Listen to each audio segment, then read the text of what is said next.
कहानियाँ सुनो में आपका स्वागत है। आज की कहानी है एक से भले दो। एक शहर के पास एक जंगल था जहाँ दो भिखारी रहा करते थे। क्योंकि उनके पास रहने के लिए कोई घर नहीं था, इसलिए जंगल को ही उन्होंने अपना घर बना लिया था। किसी इंसानों के घर के पास रहने पर वो उन्हें वहाँ से हटा देते, इसलिए उन्होंने जानवरों के घर यानी जंगल में ही रहना मुनासिब समझा। स्वाभाविक रूप से वे दुश्मन की तरह एक दूसरे को देखते थे, क्योंकि वे एक ही पेशे में थे और दोनों में एक दूसरे से ज़्यादा भीख के पैसे जुटाने की प्रतिस्पर्धा थी। दोनों भिखारियों में से एक अंधा था और एक लंगड़ा था, और वे हमेशा अपने ग्राहकों यानी भीख देने वाले लोग को लेकर झगड़ते रहते थे। आप नहीं जानते कि भिखारी आपके बारे में क्या बातें करते हैं। उनके अपने ग्राहक हैं, उनके अपने क्षेत्र हैं। वे दोनों भिखारी लगातार लड़ते रहते थे।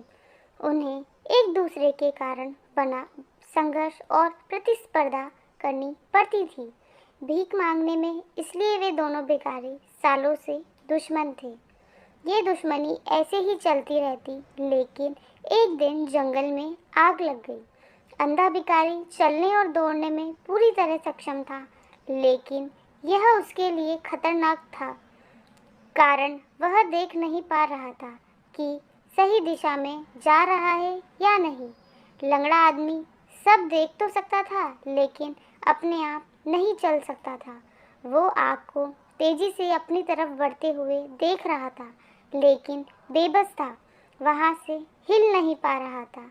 आग इतनी तेजी से फैल रही थी और हवाएं इतनी तेज थी, लेकिन वह सब देख सकता था कि अभी भी बाहर निकलने की संभावना थी। कुछ स्थान ऐसे थे जहां आग अभी तक नहीं पहुंची थी, लेकिन जल्द ही आग वहां पहुंच सकती थी। जल्द ही वे हर तरफ से आग से घिर जाएंगे। वे दोनों अपना सारा विरोध प्रतिस्पर्धा भूल गए। यह लड़ने का समय नहीं था, यह एक होने का समय था। और उस अंधे ने लंगड़े को अपने कंधे पर उठा लिया और वे एक शरीर की तरह काम करने लगे। अब उनकी आंखें थी और उनके दोनों पैर थे। लंगड़ा आदमी देख सकता था और निर्देशित कर सकता था कि उन्हें कहाँ भागना है, तेज या धीमे, और किन दिशाओं से बचना है। और अंधा लंगड़े को कंधों पर उठाकर दौड़ने के सामर्थ्य था। वे बिना घायल हुए जंगल से बाहर आ गए। यह प्राचीन कहानी आपके दिमाग और दिल के बारे में है। आपका दिल देख सकता है, लेकिन कह नहीं सकता। आपका दिमाग कह सकता है, लेकिन देख नहीं सकता। यदि आप अपने दिल और दिमाग को, अपने प्रेम और तर्क को करीब लाने में सक्षम हैं, अपने अनुभव और अभिव्यक्ति को करीब लाने में सक्षम हैं, तो शायद मन भी कुछ महत्वपूर्ण कह सकता है। यह पूर्ण नहीं हो सकता है, यह संपूर्ण अभिव्यक्ति नहीं हो सकता है, लेकिन यह सही दिशा में एक संकेत हो सकता है। मैं ऐसा नहीं कहता कि दोनों के साथ आने से गलतियां नहीं होगी, लेकिन उतनी नहीं होगी जब वह अलग अलग रहते हुए होती है।